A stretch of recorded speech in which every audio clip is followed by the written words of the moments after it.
you know, you can do something. Kailangan marunong kang umuwi pag walang susundo sa'yo. Pag may nangyaring something, let's say may lindol, may ganito. Dapat. So yung mga ganon, yung mga Oo, yung mga emergencies, scenario na gano'n. Wow, o lumindol, anak, hindi tayo magkakontakan. Pupunta ka lang dito sa lugar na to. Oo. Kahit anong mangyari, hindi ka aalis dyan. Pupuntahan kita. Oo.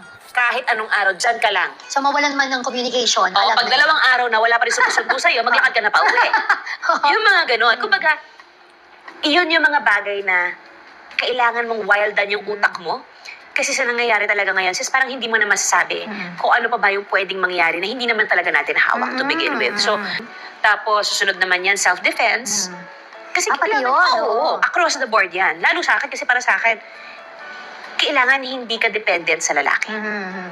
Na kung paano mo i-defend yung sarili mo. Oo, kasi alam nga naman may nakatusok na saksak dito. Oh my God! Oh my God! I cannot! Abay, kailangan marunong kang manakit at tumakbo man lang kahit paano. So, iyon yung mga step by step. Nagkakataon lang, of course, ate yung nauuna kasi siya yung mas